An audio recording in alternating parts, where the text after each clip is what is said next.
अंकिला मी दास तुझा. कवी आहेत संत नामदेव.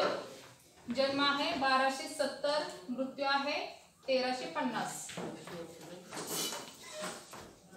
तर महाराष्ट्राला थोर संतांची परंपरा लाभलेली आहे. अनेक संत महाराष्ट्रामध्ये होऊन गेले. तुम्हाला कोणकोणती नावे माहित आहेत सांगू शकताय? संत नामदेव, संत तुकाराम, संत एकनाथ, संत रामदास स्वामी, संत ज्ञानेश्वर, संत बहिणाबाई, संत चोखामेळा, संत गाडगे बाबा, संत कानोपात्रा, रामदेव. तर अशी थोर संतांची परंपरा महाराष्ट्राला लाभलेली आहे. तर ही प्रस्तुत संत वाणी जी आहे, अंकिला मी दास तुझा. अंकिला म्हणजे शरण आलेला, दास म्हणजे भक्त. आता दास म्हणजे गुलाम हे तुम्हाला माहित आहे, पण या अभंगामध्ये दास म्हणजे भक्त असा त्याचा अर्थ घ्यायचा आहे. अंकिला लिहून घ्या, अंकिला शरण आलेला.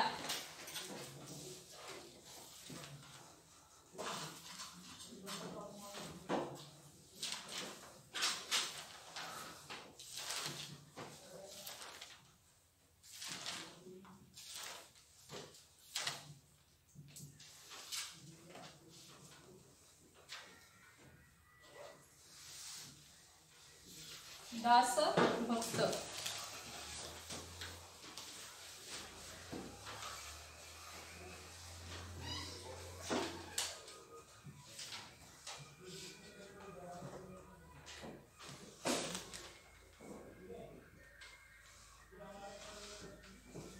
तर या पूर्ण कवितेमध्ये श्री विठ्ठलाला संत नामदेवांनी विनंती केलेली आहे. आवाहन म्हणजे विनंती केलेली आहे आणि त्याच्यासाठी वेगवेगळी उदाहरणं दिलेली आहेत. उदाहरणांसाठी शब्द आहे दृष्टांत म्हणजे उदाहरण. तर कोणकोणती उदाहरणं दिलेली आहेत? अग्नी माझी पडे बाळू, माता धावे कनवाळू. अग्नी माझी म्हणजे अग्नीमध्ये, आगीमध्ये.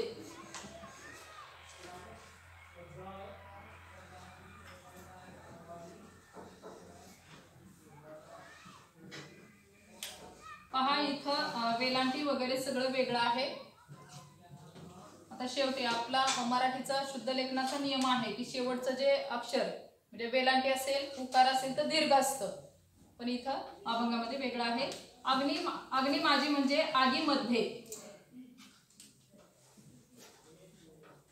इथं या ठिकाणी संत नामदेव श्री विठ्ठलाला आई समजतात आणि आई समजून त्यांनी कसं सांगितलं, इथं उदाहरण दिलं. अग्नी माझी पडे बाळू.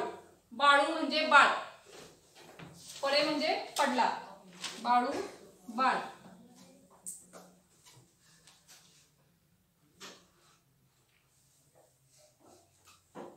माता धावे कनवाळू.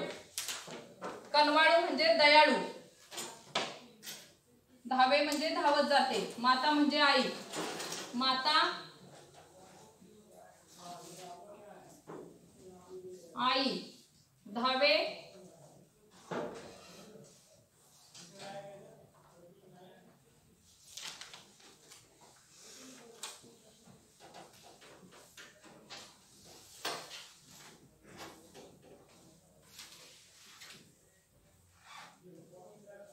माता धावे कनवाळू म्हणजे दयाळू.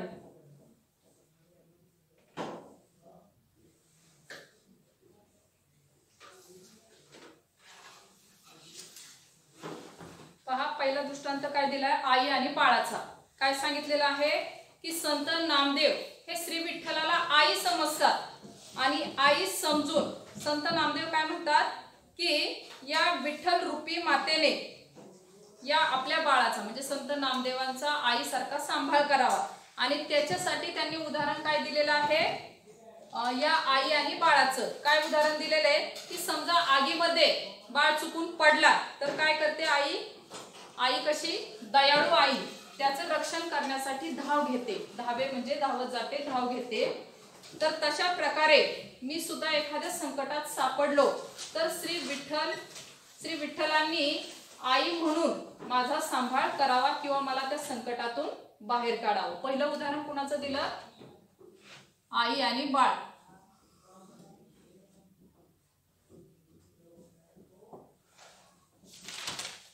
अग्नी माझी पडे बाळू माता धावे कनवाळू. आगीमध्ये जर एखादा बाळ चुकून पडला तर माता काय करते? माता म्हणजे आई, त्याला वाचवण्यासाठी, त्याचं रक्षण करण्यासाठी धावत जाते. तर तशा प्रकारे हे विठ्ठला मी सुद्धा तुला आई समजतो आणि आई समजून ज्यावेळी मी संकटात असेल त्यावेळी श्री विठ्ठला धावत ये आणि माझं रक्षण कर, असं ते श्री विठ्ठलाला विनंती करतात. अग्नी माझी, पहा तुम्ही सांगायचे आता अर्थ. अग्नी माझी पडे बाळू माता धावे कनवाळू. याच्यातून काय तुम्हाला कळलं? काय सांगितलेलं आहे संत नामदेवांनी? प्रल्हाद म्हणजे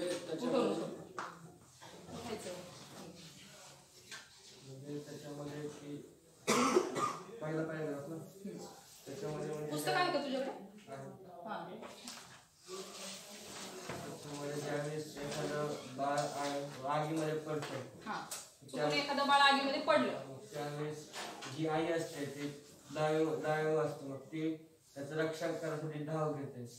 तशा प्रकारे नामदेव महाराज म्हणतात की तशा प्रकारे विठ्ठलाने माझं सांभाळ करण्यासाठी, रक्षण करण्यासाठी धावत यावं, असं आवाहन, विनंती श्री विठ्ठलाला करतात. आणि पहिलं उदाहरण आपण 2 ओळीमध्ये कुणाचं दिलं? आई आणि बाळ. हे लक्षात ठेवायचं. 2 ओळी पाठ. रूपम सांग 2 ओळींचा अर्थ. अग्नी माझी पडे बाळू माता धावे कनवाळू. जे आता मी सांगितलं, प्रल्हादने सांगितलं तेच.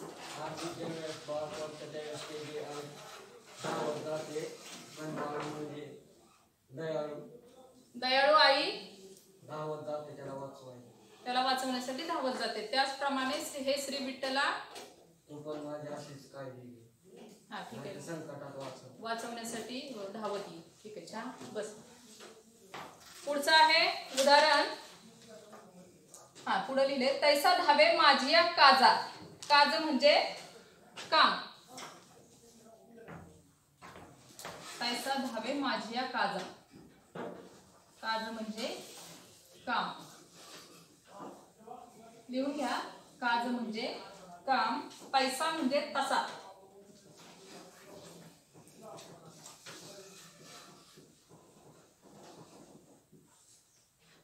धावे धावत ये.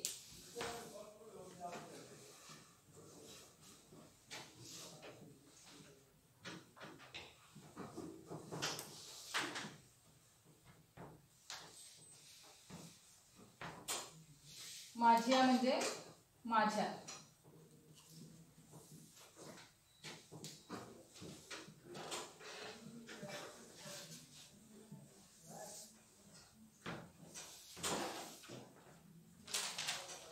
तैसा धावे माझिया काजा अंकी लामी दास तुझा. तर तशाच प्रकारे हे देवा माझ्यासाठी म्हणजे माझे कार्य, काज म्हणजे कार्य किंवा काम, काम किंवा कार्य पूर्ण करण्यासाठी तू धावत ये. जसं आई बाळाला वाचवण्यासाठी धावत जाते त्याच प्रकारे माझे सुद्धा कार्य किंवा काम, काज म्हणजे कार्य किंवा काम पूर्ण करण्यासाठी हे विठ्ठला तू सुद्धा धावत ये. अंकिला मी दास तुझा म्हणजे मी तुझ्या चरणी. अंकिला म्हणजे शरण आलेला, दास म्हणजे भक्त, म्हणजे मी तुझ्या चरणी शरण आलेला भक्त आहे. म्हणून माझ्यासाठी तू माझे काम पूर्ण करण्यासाठी धावत ये.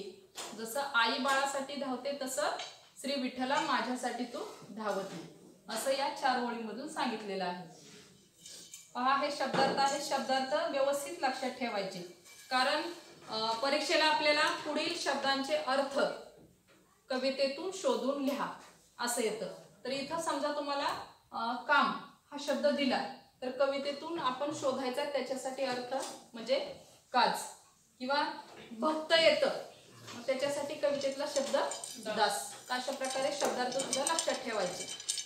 म्हणजे एकदम ज्यावेळेस आपण कविता शिकतोय मग कवितेतून काय काय येते परीक्षेमध्ये त्याच्यानुसार अभ्यास करायचा. शब्दार्थ महत्वाचे. ठीक आहे. पहिल्या 4 ओळींचा अर्थ जसं 2 ओळी आपण पाहिल्या शेवटच्या. तैसा धावे माझिया काजा. तैसा म्हणजे तसा, धावे म्हणजे धावत ये, माझिया म्हणजे माझ्या, काजा म्हणजे कामासाठी. मग तशाच प्रकारे माझ्या कामासाठी हे विठ्ठला तू धावत ये, अंकीला मी दास तुझा, कारण मी तुला शरण आलेला, तुझ्या चरणी लीन झालेला भक्त आहे. 4 ओळींचा अर्थ समजला? अद्वैत सांग. पहिल्या 4 ओळींचा अर्थ मी ओळी सांगते, तू अर्थ सांग. अग्नी माझी पडे बाळू, माता धावे कनवाळू, तैसा धावे माझिया काजा, अंकीला मी दास तुझा. म्हणजे जेव्हा एखादं बाळ आईकडून चुकून आईमध्ये पडतं, आईकडून नाही चुकून पडतं, तेव्हा आई जसे ज्या प्रकारे धावत जाते त्याप्रमाणे संत नामदेव महाराज म्हणतात की मी तुला शरण आलेला दास आहे, म्हणून मी माझं जेव्हा काय काम अटकेल किंवा हे पूर्ण करण्यासाठी तू धावत ये. ठीक आहे, पहिल्या 4 ओळी संपलेल्या आहेत. आता पुढचं उदाहरण आहे, सवेंची झेपावे पक्षिणी, पिली पडताची धरणी. सवेंची म्हणजे लगेच, पटकन, स्वतः. सवेंची म्हणजे पटकन, लगेच, पटकन, स्वतः. झेपावे, झेप घेते. लिहून घ्या. झेपावे, झेप घेते, पिली पडताची धरणी. पिली म्हणजे पिल्ले, तिची बाळे, पिल्ले.